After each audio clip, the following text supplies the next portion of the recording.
Just I'm the friendly nature of your TV. Yes sir. ఇప్పుడు ఇందాక సంజయ్ శ్రీధర్ గారు మాట్లాడారు. సరే, భుజంగరావు కన్ఫెషన్ పక్కన పెడదాం.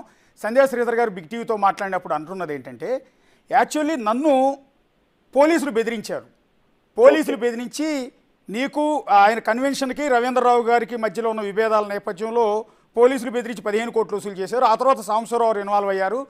జూబ్లీ చెక్ పోస్ట్ దగ్గర ఉన్న హెరిటేజ్ బిల్డింగ్, చంద్రబాబు నాయుడు గారికి సంబంధించిన హెరిటేజ్ బిల్డింగ్ ఏదైతే కట్టారో ఆ స్థలాన్ని నేను హెరిటేజ్ సంస్థ కంటే చంద్రబాబు నాయుడు గారికి అమ్మిన సందర్భంలో శ్రీనివాస్ గౌడ్, అప్పటి మంత్రి శ్రీనివాస్ గౌడ్ అండ్ మీరు కలిసి ఆయన దగ్గరికి వెళ్ళి మీ ఇల్లీగల్ ట్రాన్సాక్షన్స్ ఉన్నాయి, బినామీ ట్రాన్సాక్షన్స్ ఉన్నాయి, నీ మీద కేసులు పెట్టిస్తామని బెదిరించి మీరు పార్టీకి 13 కోట్లు ఫండింగ్ ఇచ్చి మీరు 2 కోట్లు తీసుకున్నారు అనేది ఆయన అలిగేషన్. రైట్, ఒక్క నిమిషం సార్. అసలు హెరిటేజ్ బిల్డింగ్ రిజిస్ట్రేషన్ అయింది ఎప్పుడో కనుక్కోండి సార్.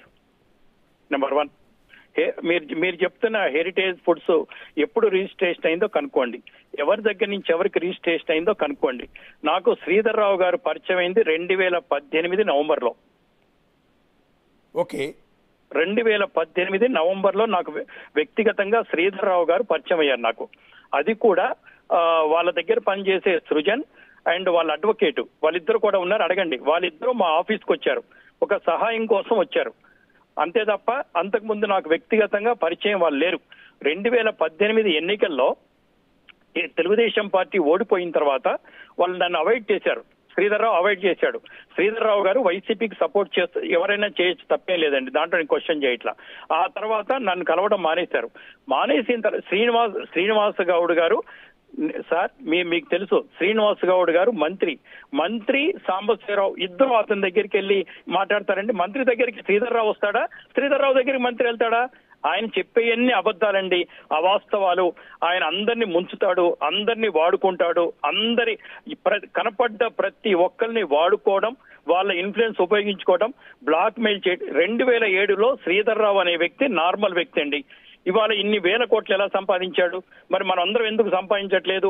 ఎలా నయీం బినామీ అతను, ఇవన్నీ ఎంక్వైరీ చేయండి మీరు.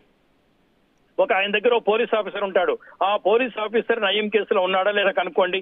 ఆ పోలీస్ ఆఫీసర్ ఇద్దరు సీసీ కెమెరాలు సెట్ చేసుకోండి. శ్రీధర్ రావు ఇన్ని వేల కోట్ల రూపాయలకు అధిపతి ఎలా అయ్యాడు? 2007లో సామాన్య వ్యక్తిగా ఉన్న శ్రీధర్ రావు ఇప్పుడు ఇన్ని వేల కోట్ల రూపాయలకు ఎలా ఎదిగాడో జర్నలిజం తెలిసిన మీరు అందరూ ఎంక్వైరీ చేయండి సార్. సాంబశివరావు గురించి కూడా ఎంక్వైరీ చేయండి.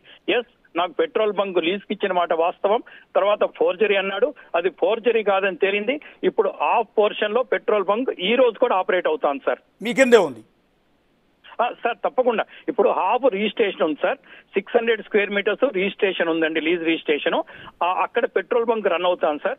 ఈ పక్కన ఉన్న 600 స్క్వేర్ మీటర్స్ కు లీజ్ రిజిస్ట్రేషన్ లేదు, కన్సెంట్ లెటర్ ఉంది. ఇనాగ్రేషన్ రోజు కూడా వాళ్ళు వచ్చారు.